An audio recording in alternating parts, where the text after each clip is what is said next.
Oke, selanjutnya adalah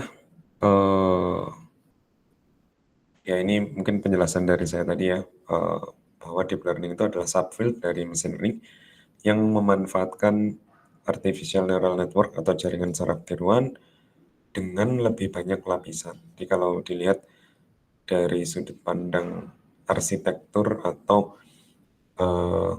ini lapisannya ya, lapisan atau layers dari deep learning ini memiliki banyak gitu ya, lebih banyak layer untuk menemukan untuk mengenali pola-pola yang ada gitu.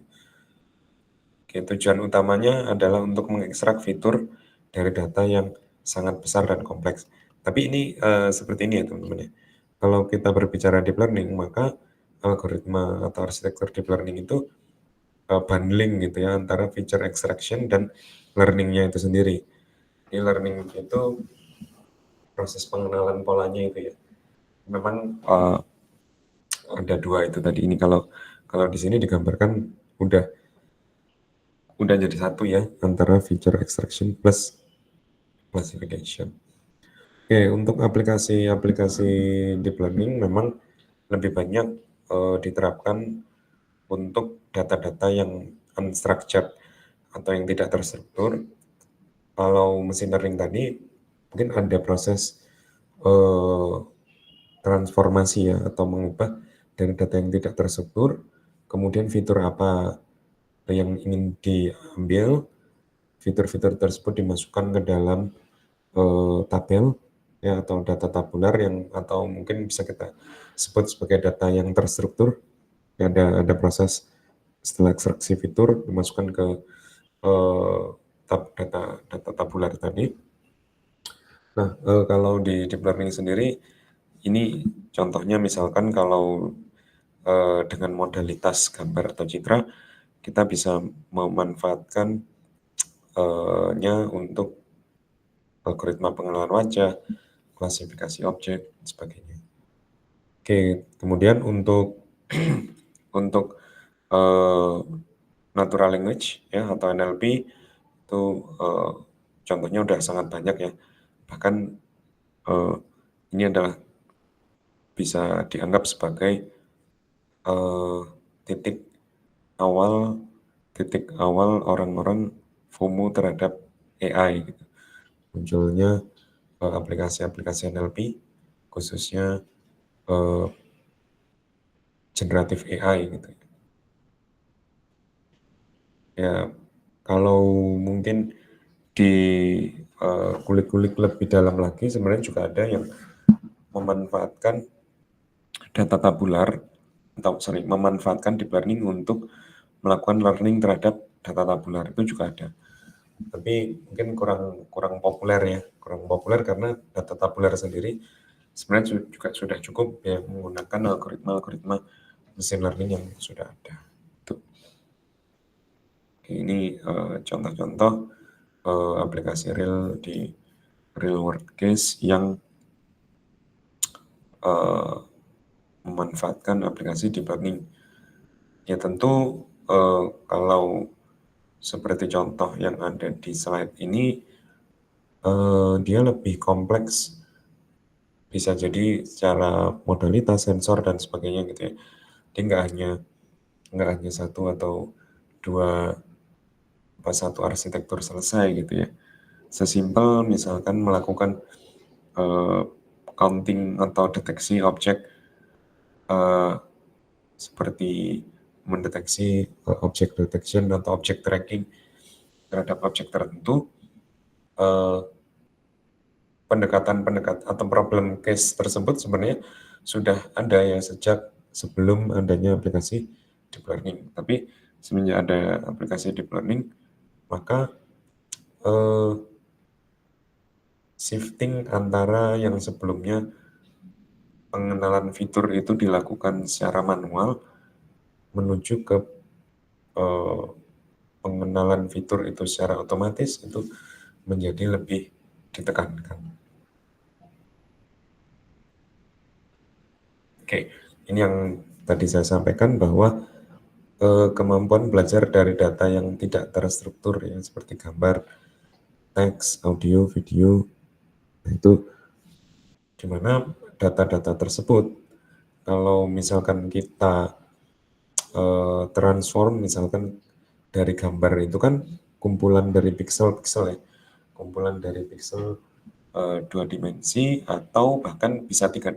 Kita juga menyebut tiga dimensi ketika kita melihat channel RGB-nya ya, red, green, blue-nya kita lihat, maka dia bisa dibayangkan di situ ada angka gambar misalkan 512 kali 512 itu berarti udah ada berapa gitu, 512 kali 512 kali 3 gitu. Maka eh, fitur-fitur tersebut sudah sangat besar gitu.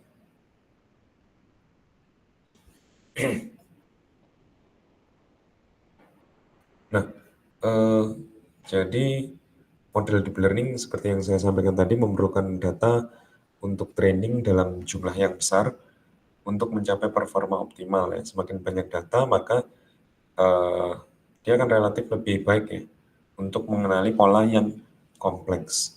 Jadi mirip seperti bagaimana manusia itu belajar, maka ketika kita memberikan atau feeding data baru eh, dengan berbagai macam apa namanya karakteristik ya, maka kita akan mampu untuk si algoritma atau model tersebut nantinya akan mampu memiliki kemampuan untuk melakukan generalisasi yang lebih baik ya terhadap data yang baru tersebut. Nah, alasan yang tadi ternyata pada CST ketika kita mengaplikasikan deep learning, maka memang secara layer atau lapisan yang dibutuhkan itu lebih besar ya, jumlahnya sangat besar, sehingga eh, alasannya kenapa gitu ya, alasan kenapanya adalah kita lebih banyak memiliki contoh untuk memetakan dari input ke output itu lebih lebih baik gitu, dan juga menghindari overfitting ya. Data yang lebih banyak membantu model untuk overfitting. Mungkin penjelasan overfitting sudah pernah dibahas di perkuliahan sebelumnya ya. Overfitting itu seperti apa?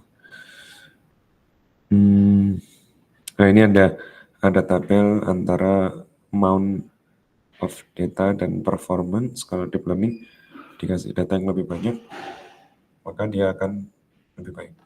Nah, mungkin uh, juga ini yang menjawab alasan kenapa sih kok pre-train model yang tersedia uh, di apa, secara open itu mesti kok yang mengeluarkan duluan adalah dari industri ya, bukan dari academics, karena industri memiliki data ya, academics tidak menghasilkan. So, institusi akademik itu nggak bisa menghasilkan dataset semasif industri-industri seperti Google, seperti Facebook dan sebagainya.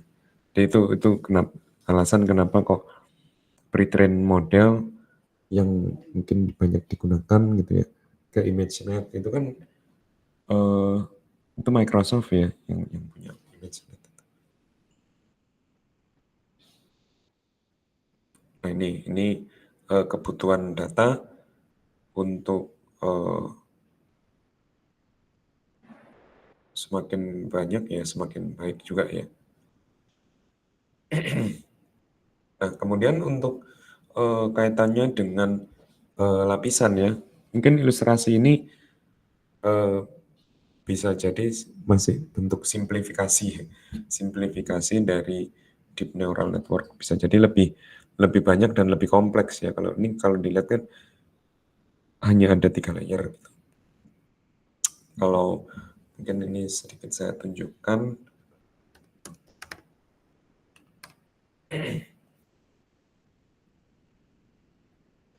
Nah ini uh,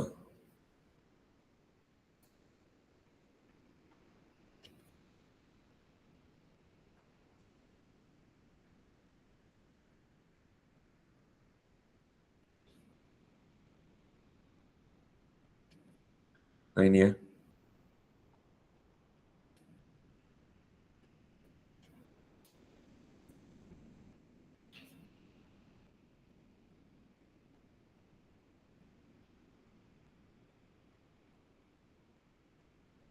Oke.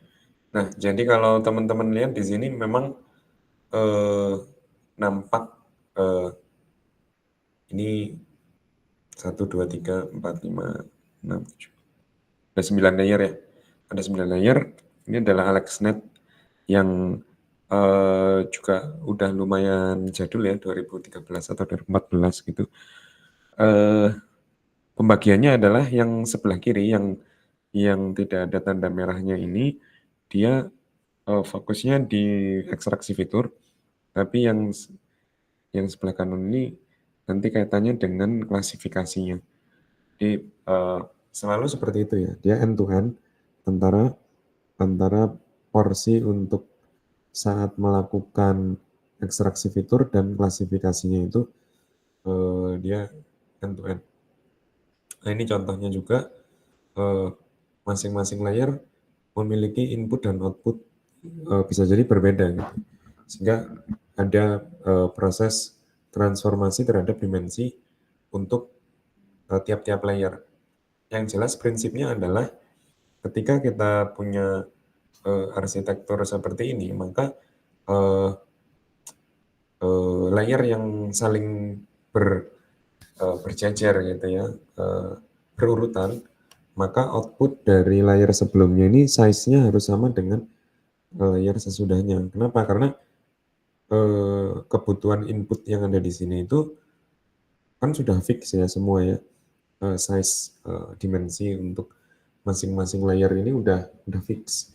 Sehingga kalau misalkan ada layer selanjutnya inputnya yang nggak sama dengan yang sebelumnya, maka ya dia nggak akan uh, kompatibel ya, nggak akan bisa gitu. Kira-kira uh, gambarannya seperti itu ya. Tapi ini gambar yang uh, abstrak gitu ya, abstraction, gambar abstrak level level atas, sehingga mungkin kalau nanti perlu lebih detail lagi, biasanya harus ngelihat kode-kodenya gitu ya. Tuh. Tapi dulu saya beranggapan, oh berarti kalau kita mengimplementasikan deep learning itu codingnya akan sangat sangat apa banyak dan betul, ternyata nggak juga ya teman-teman ya. Untuk menambahkan satu layer itu kalau kita menggunakan library seperti PyTorch atau TensorFlow sebenarnya nggak begitu effort ya, nggak begitu effort untuk menambahkan hal-hal semacam itu. Cuma eh, kita mengimplementasikan itu from scratch eh, untuk misalkan multi layer perceptron gitu ya, berarti kita ya harus harus bikin. Cuma itu kan kalau kita udah misalkan kita bikin manual kan ya bikinnya sekali terus selanjutnya tinggal direplicate gitu. Ya, jadi bisa ratusan hingga ribuan neuron. Nah, implikasinya apa sih kalau misalkan kita menggunakan data itu lebih banyak gitu ya. Kalau kalau data itu lebih banyak, maka kita memerlukan resource komputasi yang lebih besar gitu ya. Nah, gimana kalau misalkan kita punya data yang banyak, tetapi resource komputasi kita kecil, masih tetap bisa ya. Cuma trade off-nya adalah waktu yang dibutuhkan untuk melakukan training itu jadi lebih panjang.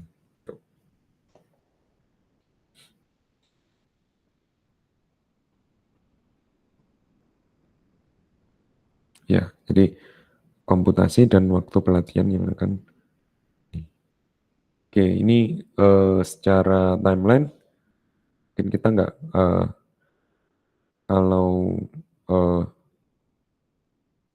neural networknya sendiri udah tahun 58 aja perseptron ini udah ada gitu ya. Terus ada backpropagation yang eh, menjadi fundamental dari deep learning. Dan 2013 tadi AlexNet ini sih sebenarnya 2013-2014 itu udah banyak algoritma-algoritma karena mungkin tahun-tahun ini ketersediaan data itu sudah sangat besar ya.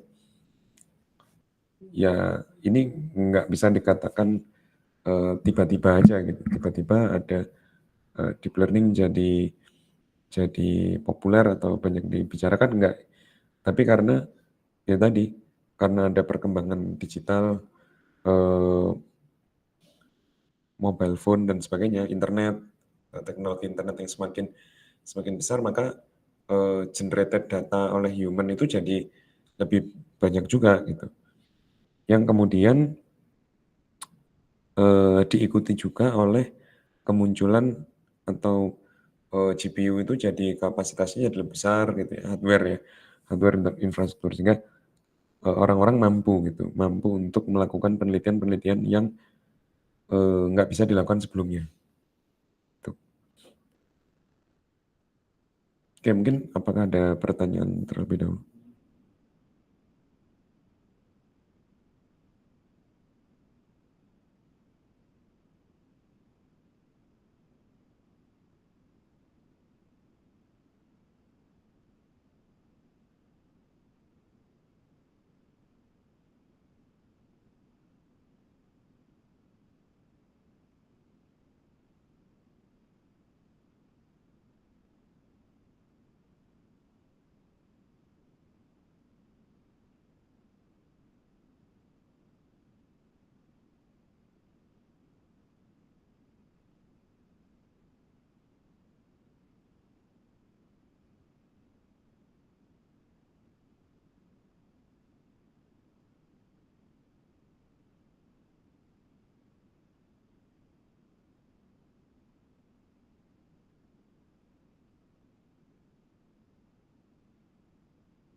Oke.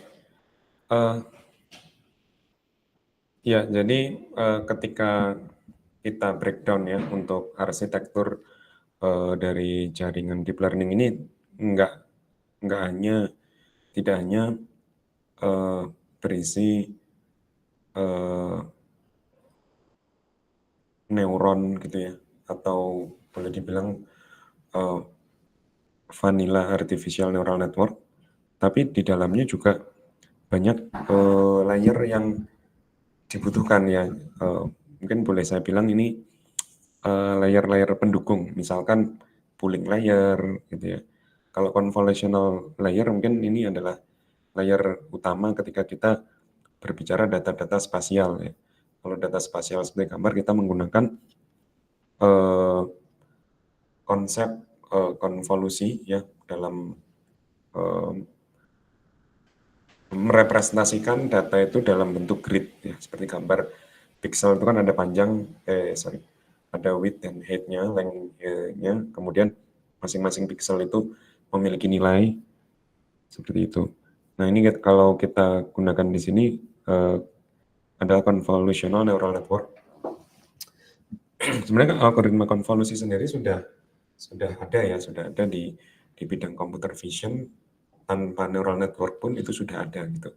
Jadi konvolusi itu adalah cara dalam menelusuri dari pixel-pixel yang ada itu untuk direpresentasikan menjadi fitur gitu. Oke, kemudian ini contoh-contoh aplikasinya.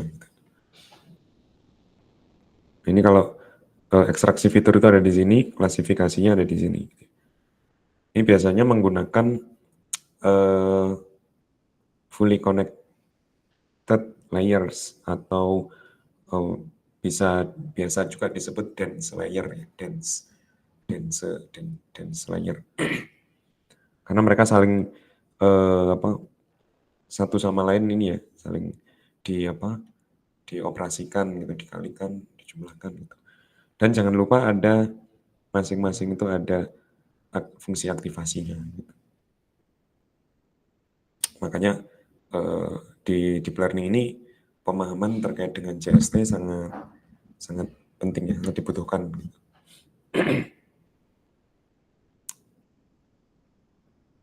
Oke, kemudian untuk data-data yang sekuensial atau data urutan berurutan itu kita kalau tadi data spasial itu CNN, kalau data yang berurutan atau sekuensial itu kita bisa menggunakan RNN atau Recurrent Neural Network. Ini bentuk yang paling sederhana ya, bentuk yang paling sederhana. Kalau data-data yang biasa digunakan adalah seperti data teks atau sentence, kemudian audio, sinyal, dan sebagainya. Itu adalah aplikasi yang membutuhkan pemrosesan secara sekuensial. Kalau kita lihat dari tiap sel neuronnya sih sama ya, sama dengan CNN, cuma kalau di breakdown lagi si RNN atau mungkin algoritma yang lebih populer juga ada LSTM itu dia punya mekanisme sendiri ya, metode sendiri atau eh, kan kalau data sekuensial itu eh,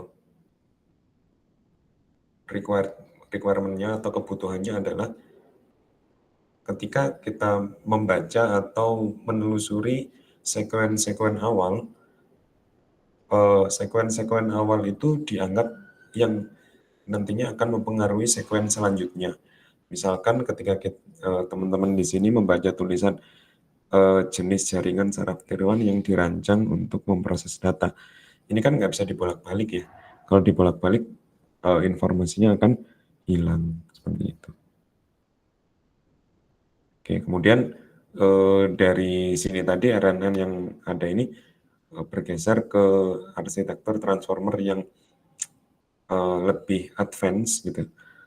Si transformer ini dia memang sifatnya arsitektural ya. Dia yang ditekankan adalah untuk fundamentalnya sama ya, menggunakan eh, neuron atau artificial neural network biasa, tapi secara arsitektural disusun agar supaya dia mampu memahami konteks jangka panjang dalam teks.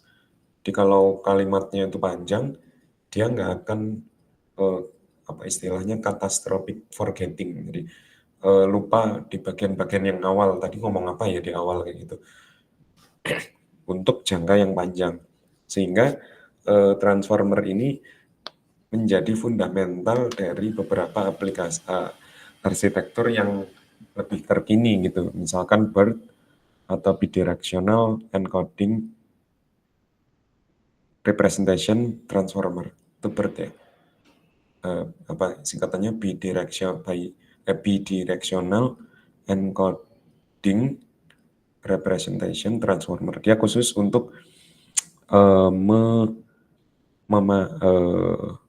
encoding only. Jadi fungsinya kalau ada BERT itu biasanya hanya untuk klasifikasi, misalkan analisis sentimen, pokoknya language understanding gitu ya. Language understandingnya ada teks, kira-kira seperti apa.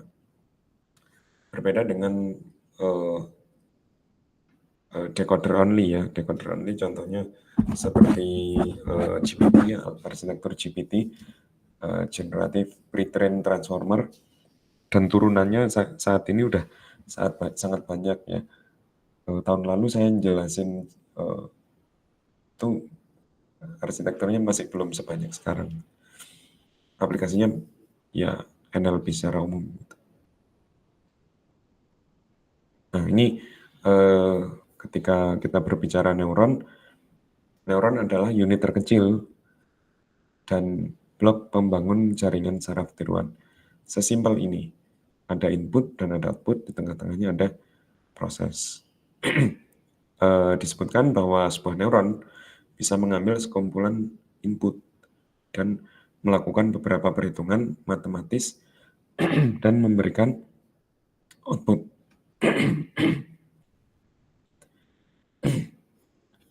Oke, input dan output itu adalah berupa angka.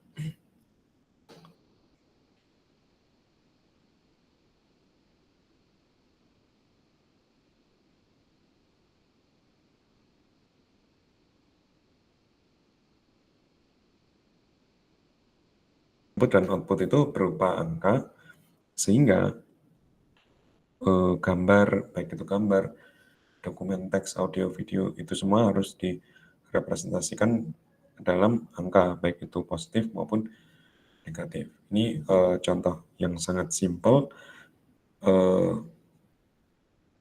Input hanya berupa dua masukan, namun sebenarnya nggak ada batasan ya teman-teman.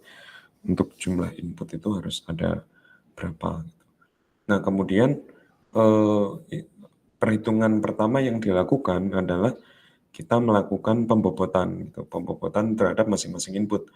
Artinya input itu eh, yang kemudian nanti akan diproses tidak eh, nilainya mungkin ada perubahan gitu ya, weight, ada pembobotannya, sehingga bobot tersebut akan mempengaruhi nilai-nilai yang ada pada input tersebut. Ini kalau divisualisasikan, dilakukan operasi perkalian metrik gitu ya. Makanya mata kuliah matematika ya yang kaitannya dengan operasi-operasi vektor atau metrik sangat penting ya, sangat penting dibutuhkan. Kalau yang merasa kurang paham vektor atau metrik dan berencana ngambil skripsi topiknya tentang deep learning ya, maka ya tadi ya perlu diberikan perlu meningkatkan pemahaman yang sebelumnya kurang terlalu paham. Nah, bobot ini sebagai parameter ya, parameter dalam jaringan saraf yang nantinya akan ketika proses training bobot-bobot inilah yang akan disesuaikan ya, yang akan dilakukan tuning secara berkala gitu ya. Saat proses training, iterasi dan sebagainya itu ada strategi-strategi seperti mengoptimalkan, kemudian ya mengadjust bobot-bobot ini gitu. Mungkin kalau awal bobot-bobot itu akan di set random gitu. Terus kan kita punya 2 input 3 dan 2, kemudian bobotnya di sini berbeda ya 0,5, 1,5, dijumlahkan sekian. Dengan input yang sama ketika bobotnya berbeda maka akan menghasilkan nilai yang berbeda kemudian. Dan satu lagi itu tadi kan menghasilkan Z ya. Z ini adalah input Z ini, kemudian dari Z ini kemudian kita akan masukkan ke dalam sebuah fungsi yang kita sebut sebagai fungsi aktivasi. Kenapa? Karena fungsi aktivasi ini yang menjadi non-linearitas dari data gitu ya. Karena data yang eh, kita gunakan ini adalah data yang tidak linear. Oke, dimasukkan ke dalam sebuah fungsi. Fungsi aktivasi ini fungsi sederhana ya. Ya, fungsinya sederhana, ini macam-macam fungsi aktivasi. Ini kalau linear seperti ini. Step biner, ada step bipolar, sigmoid, biner, sigmoid, bipolar. Ya, ini fungsi-fungsinya gitu. X-nya berapa, itu outputnya yang akan digunakan. Jadi penentuan penggunaan apa fungsi aktivasi ini juga penting. Nah, ini mungkin sedikit mengulang atau refreshment terhadap arsitektural dalam jaringan saraf tiruan ya. Ini kalau neuron biologis seperti ini ada aksion, dendrit, ya kalau nggak salah gitu ya namanya. Ini neuron tiruan ya yang tadi proses yang di tengah tadi gitu. Dia berupa layer. Layer ini menerima output dan mengeluarkan output. Kemudian akan dihubungkan nih output yang akan di sini akan digunakan oleh neuron-neuron yang lain untuk untuk dilakukan proses-proses dalamnya. Dan masing-masing neuron ini punya weight atau bobot. Iya. Dan juga akan ada hidden layer di antara input layer dan output layer. Dan jumlahnya bisa tidak terbatas gitu ya. Jumlah neuron di dalam layer, baik jumlah neuron di dalam layer maupun jumlah layernya. Gitu. Jadi ini kalau divisualisasikan input, hidden, dan output adalah seperti ini.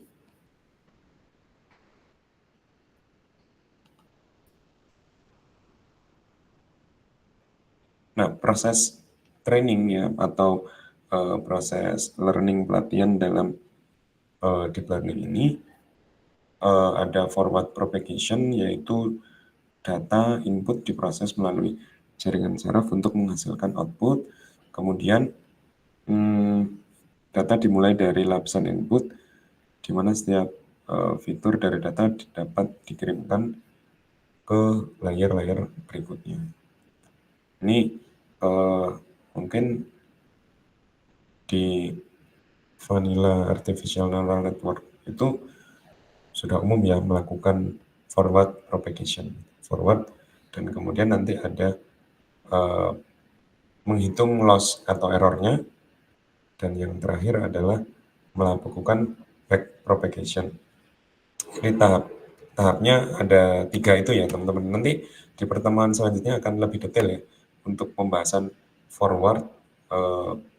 Jadi stepnya adalah menghitung maju ke depan, kemudian nanti akan menghitung loss-nya, loss atau errornya. Ya, kalau udah ketemu loss-nya, kemudian nilai loss itu akan mempengaruhi proses updating atau kita sebut sebagai backward propagation gitu. Nah, ketika melakukan proses backward tadi akan ada perubahan nilai bobot yang tadi ada W tadi ya, nilai W tadi akan diperbaiki gitu kira-kira, disesuaikan sehingga goal akhirnya, objektifnya itu apa sih? Objektifnya adalah menekan nilai loss-nya ya, loss function-nya ini menghasilkan nilai loss atau nilai error sekecil mungkin gitu. Oke, mungkin itu ya teman-teman untuk apa kuliah pengantarnya. Apakah ada pertanyaan?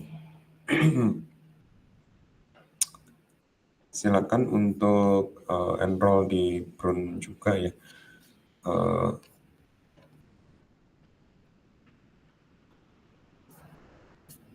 Oke, udah banyak.